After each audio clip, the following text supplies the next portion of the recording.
So, have you ever thought about evangelism not just as something that happens, but as a strategic playbook? Today, we're going to break down a method that treats outreach more like a really well-planned campaign. It's all about being deliberate, and we're going to walk through the whole thing, step by step.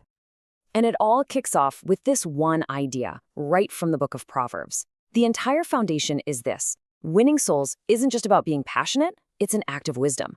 So if that's the case, then our approach, well, it ought to be wise, thoughtful, and, actually effective.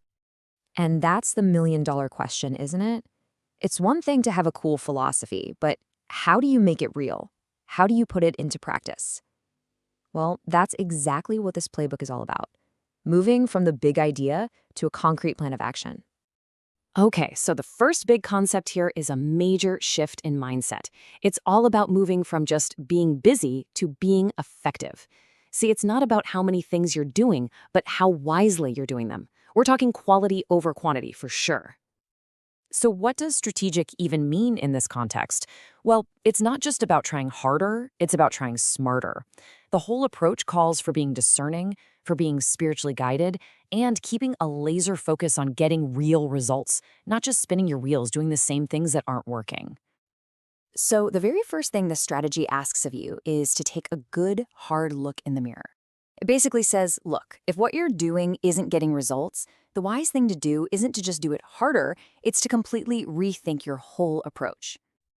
And this slide really nails the choice you have to make. On one side, you've got inertia. Just, keep doing the same old thing, even if it's going nowhere. But on the other side, you have the path of wisdom. You adjust, you listen, you actively look for a new direction.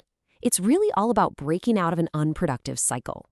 And a playbook gets super specific about what these changes might look like. I mean, sometimes it really is as simple as changing the location. Other times, the whole format of your meeting needs a total overhaul. And it even points out that, effective outreach might actually require some money, and that we shouldn't see that as a roadblock. All right, so once you're on board with making those adjustments, the focus flips to execution. And listen, the standard here is incredibly high.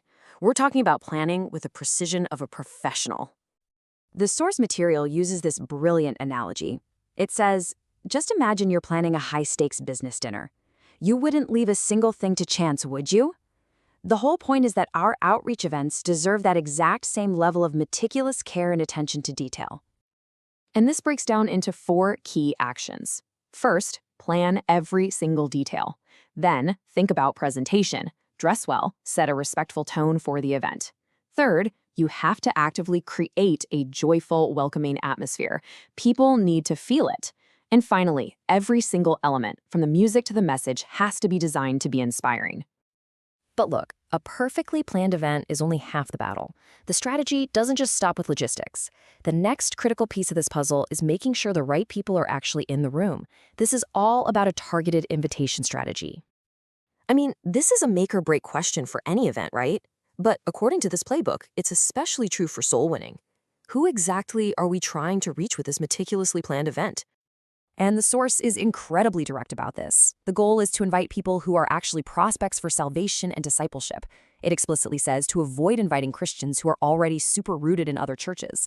Why? Because the focus here is on genuine outreach, not just reshuffling folks who are already believers. Then, the text adds another layer of strategy. It warns against getting caught in that cycle of tit-for-tat invitations. I'll come to your thing if you come to my thing. The idea is to avoid feeling obligated to attend other events that could pull your focus and energy away from your own church's mission. And all of this leads to the final, foundational principle of this entire playbook. It argues that any effective strategy that points outward has to be built on a rock-solid foundation of your own personal stability and commitment. This line from the source is just so blunt and so true. There's no glory in being unstable. The strategy is basically saying that effective outreach can't come from a place of chaos. You can't help someone else find their footing if you're standing on shaky ground yourself. Your own rootedness comes first. So when you boil it all down, the whole strategy really rests on these 2 pillars. On one hand, you've got to be strategic, you've got to be discerning, and you've got to be spirit-led in your outreach. But on the other hand, you have to be steadfast and deeply committed to your own church family.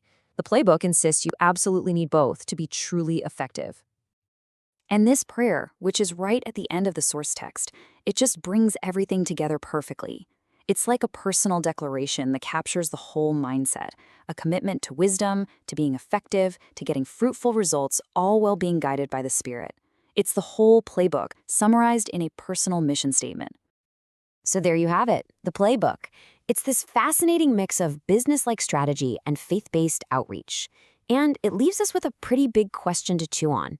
When you start applying the language of professional planning and targeted results to evangelism, how does that change things? Not just the outcomes, but the very perception of what that outreach even is.